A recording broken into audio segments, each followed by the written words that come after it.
What's up, guys? Welcome back to the Strong.Sistas YouTube channel. In today's video, we are prepping for the lamb arrival. So in case you guys are new here, my sister, Sarah, and I are sharing our journey towards pursuing optimal health and optimal soil health. And we are first generation female farmers starting a regenerative farm from scratch. So we have a flock of layer birds, but we are adding lamb to the mix tomorrow. So today is a big day in preparation for the flock's arrival. So we've got about 22 acres total. So that big field back there, that's the one that we seeded with the diverse cover crop mix. And then this small plot right here is a little bit less than 2 acres. And this is where we are going to start the lamb. So they're gonna arrive and start in this area here. The lamb will be 100% grass-fed and finished here at Angel Acres, and we will be implementing regenerative agriculture practices and moving them every single day, implementing what's called adaptive multi-paddock grazing, AMP grazing. So we did some grazing plan calculations yesterday. It's just simple algebra based on our desired stock density. And so we have a rough idea of the paddock size. So basically how many lamb will be grazing in a given area at a specific time. So like the total poundage of your flock relative to the area that they have to graze. And so for regenerative agriculture and AMP grazing, you want to give a little bit of an animal impact and then move them on to the next area. So it's kind of like working out. So like we'll do a strong bicep workout and then let your bicep rest, right? And so we want to get them to graze, poop, pee in a specific area, and then we'll move them the next day. So we wrote out a rough grazing plan, and we're going to start in this area here because it's close to the road and it'll be easy to deliver. And then also, this is our first time raising lamb, and we are first generation farmers, and so it's relatively close to the house. So it'll be easier to manage this first week as we're moving them. And then as we get the hang of it, we'll then move them further out into the field over there. So my boyfriend Kyle is here to help Sarah and I set up the fencing. And so we do not have a permanent fence around our property. That's super expensive and really time consuming to set up. But Kyle believes that the lamb will find their way out of our temporary fencing, and he's probably right. So we're setting up a temporary perimeter fencing. So we're gonna have an exterior temporary perimeter fence and then interior fencing for their small paddocks where we will be moving them each day. So let's set up the fence.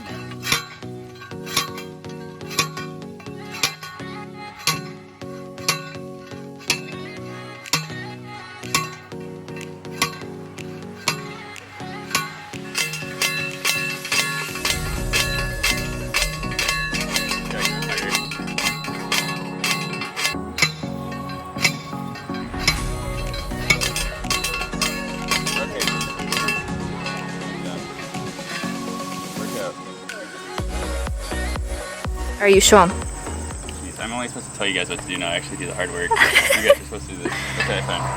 So we're setting our T-post. Here we have the post pounder. Post pounder. Pretty simple. Actually a really good shoulder workout too. Need something else to do. Boulder shoulders. You're just gonna wanna pound it down to where this is at least in the ground enough to where it's sturdy. And these are some smaller T-posts for some smaller livestock. But look at those boulder shoulders go. for this year. Very good. So these are going to be our corner posts for this temporary perimeter. Look on from here. I know, we can fix it with the white. Is that where you want it, or you want it moved to the left? I think it's fine. Sure? Yeah. This is only temporary. Yeah. That's the beauty of this. Before you really should have it temporary for 2 or 3 years anyway before you put in the permanent. Make sure that's where you want it. So we threw out a bunch of our food scraps over the winter and spring months. And this yellow flower indicates a squash plant. And look at what's at the end. A little spaghetti squash. Little forearm workout. Yeah, this isn't the best. Sorry, Sarah. There we go. Okay, we're making Rolling. do what we've got. And then Sarah is over there pulling the wire to the next T-post.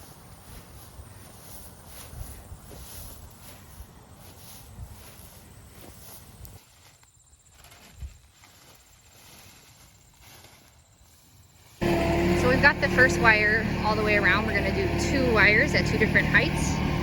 But Stacey's got the tractor out because there's some really tall grasses over there And we've just got to make sure that there isn't a bunch of grass by the wire, because that'll short it out. And then it won't be hot and it'll be kind of pointless. Still is a little bit of a challenge for this tractor. The little engine that could.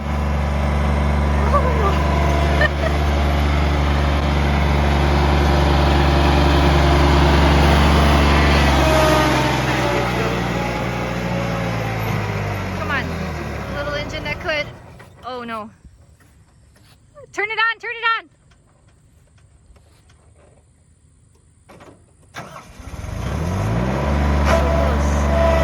Boom. And we're off.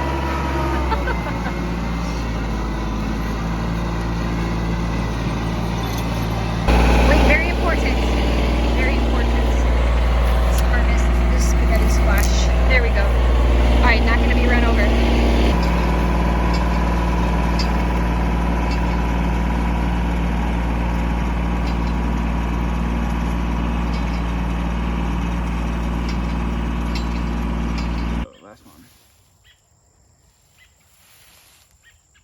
Push in.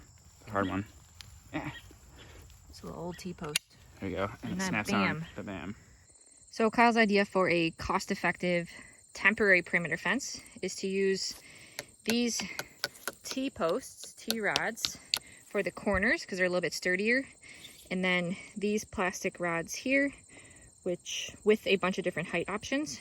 And they're all really easy to go in and out of the ground. So that'll make them nice and temporary. So then these will go in between the corner T-posts.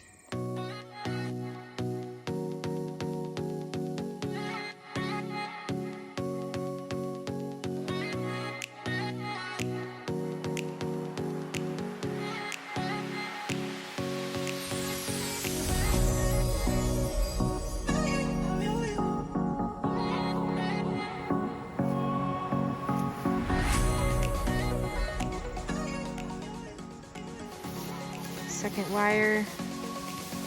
Okay, I'm just holding. She's doing all the work. Says get the second wire going. It's up to you. If you want, you can wait until you come back to put those in, Sarah. Okay. Yeah, if it's not too hard to pull it. And we got an audience. How are we doing, ladies? How are we doing? Hey. You're supposed to be figuring out this sensor, and you're just going to say figure it out. Someone's got to record. It's an important job.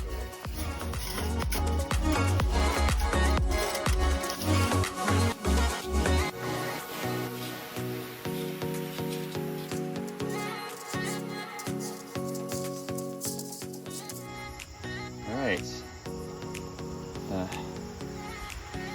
Finest lamb in all the land, pasture, now complete.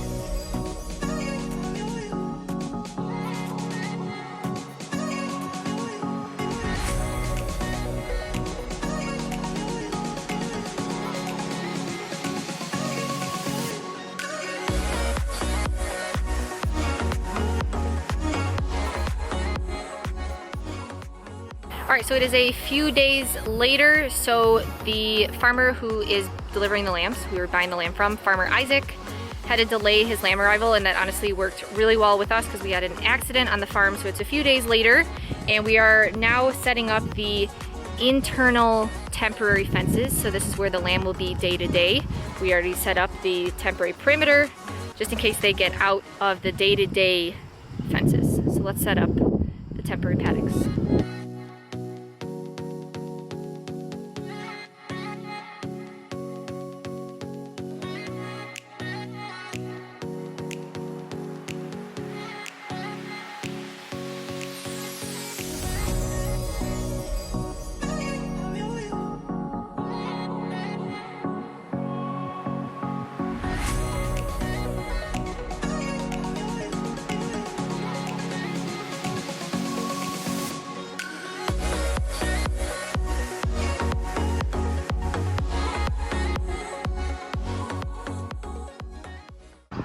So thanks to our very generous GoFundMe donators, we were able to get this solar fence charger.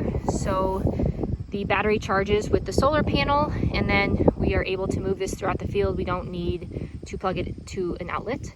And then this makes our fence hot. So we have our two terminals here, and then the positive will connect to our temporary perimeter fence, and then the ground will connect to this ground rod. And then for our daily paddock inside, we need to connect the two.